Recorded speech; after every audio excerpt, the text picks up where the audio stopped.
हमारे प्राचीन सनातन धर्म ग्रंथों में सिर्फ त्रिदेवों का ही नहीं बल्कि अन्य देवी देवताओं का भी वर्णन मिलता है। शास्त्रों के अनुसार इन सभी देवी देवताओं के अपने अलग अलग कार्य हुआ करते थे। जैसे ब्रह्मदेव को उत्पत्ति, श्री हरि को संचालन और महादेव को संहार का देवता माना जाता है, ठीक वैसे ही यमराज को मृत्यु का देवता माना जाता है। यमराज लोक में अपने यमदूतों के साथ रहते हैं और उनके यमदूत लोगों के प्राण हर कर उनकी आत्मा यमराज तक पहुंचाते हैं, जिसके बाद यमराज उस आत्मा के सही गलत का फैसला करते हैं और उन्हें उचित दंड देते हैं। लेकिन क्या आप ये जानते हैं कि एक बार स्वयं यमराज की भी मृत्यु हुई थी और उनकी आत्मा को उन्हीं के यमदूत लेने आए थे। अगर ऐसा हुआ था तो उनके सही और गलत का निर्णय किसने लिया होगा?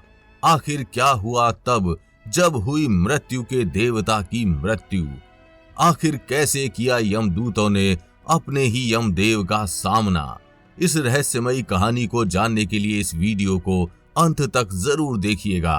लेकिन वीडियो शुरू करने से पहले जय महाकाल जरूर कमेंट कीजिएगा।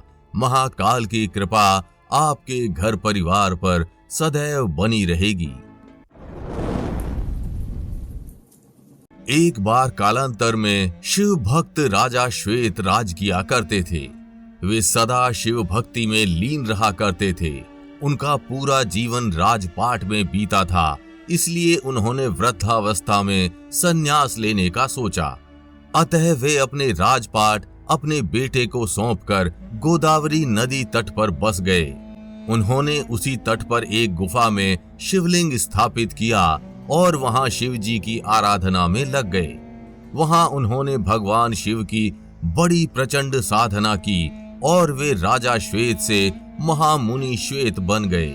शिव जी की आराधना में लीन श्वेत मुनि को आभास नहीं हुआ कि उनकी आयु अब पूरी हो चुकी है, इसलिए उनके प्राण हरने यमदूत आए। यमदूतों ने मुनि के प्राण लेने के लिए जब गुफा में प्रवेश किया तो गुफा के द्वार पर ही उनके अंग शिथिल हो गए। वे गुफा के द्वार पर ही खड़े होकर श्वेत मुनि की प्रतीक्षा करने लगे। कहा जाता है कि जब यमदूत बलपूर्वक श्वेत मुनि को वहां से ले जाने लगे तो वहां श्वेत मुनि की रक्षा के लिए शिव जी के गण प्रकट हो गए। वहां आए शिवगण भैरव ने श्वेत मुनि की रक्षा की और यमदूतों से बड़ा गहन युद्ध किया। भैरव ने एक यमदूत को मार डाला, जिससे घबराकर सारे यमदूत भाग गए और श्वेत मुनि की जान बच गई। इधर जब मृत्यु का समय निकलने लगा तब यमदूतों ने कांपते हुए यमराज के पास जाकर सारा हाल कह सुनाया।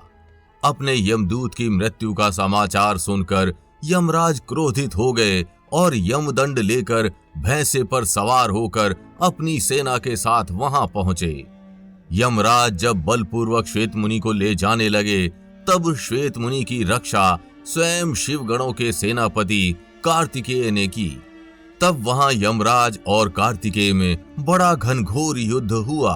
उस युद्ध में सेनापति कार्तिकेय ने यमराज पर शक्ति अस्त्र छोड़ा, जिसके गंभीर प्रहार को यमराज झेल ना सके और उनकी वहीं मृत्यु हो गई। यमराज की मृत्यु की खबर ने सूर्यदेव को परेशान कर दिया और वे सहायता के लिए भगवान विष्णु के पास गए। तब विष्णु जी ने उन्हें भगवान शिव से सहायता मांगने को कहा, क्योंकि यमराज की मृत्यु का कारण एक शिव भक्त था और उनकी मृत्यु महादेव के पुत्र कार्तिकेय के हाथों हुई थी। इसलिए महादेव ही सूर्यदेव की सहायता कर सकते थे।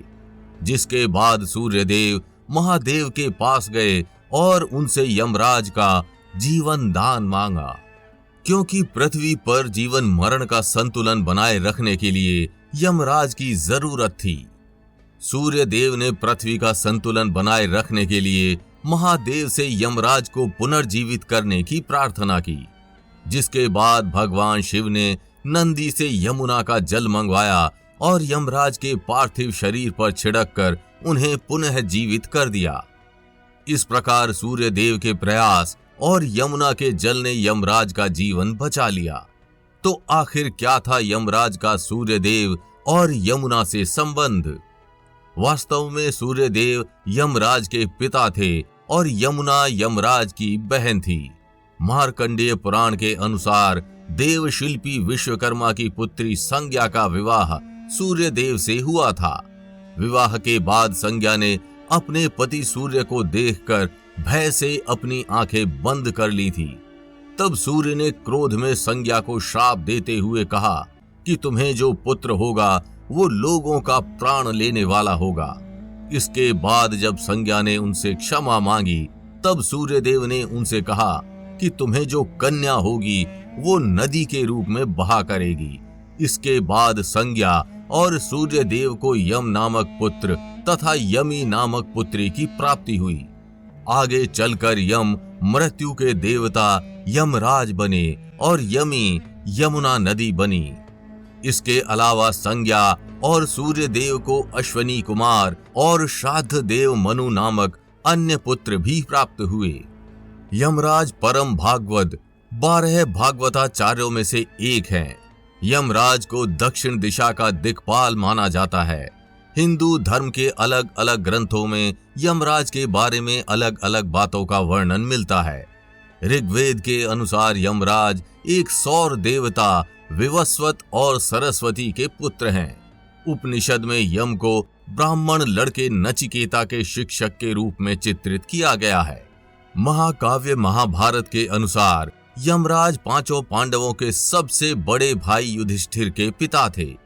महाभारत में यम सबसे विशेष रूप से यक्ष प्रश्न और वान पर्व में व्यक्तिगत रूप से प्रकट होते हैं।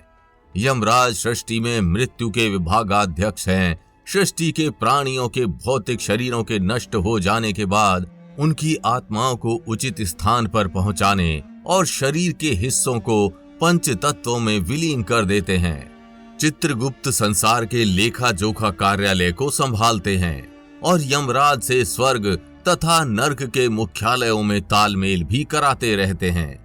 इसके अलावा आर्यमन आदित्यों में से एक हैं और देह छोड़ चुकी आत्माओं के अधिपति हैं, अर्थात पितरों के देव हैं। बाकी आप अपने विचार हमें कमेंट करके जरूर बताइएगा और अगर वीडियो अच्छी लगी हो तो इसे लाइक व शेयर कर चैनल को सब्सक्राइब करना बिल्कुल भी मत भूलिएगा।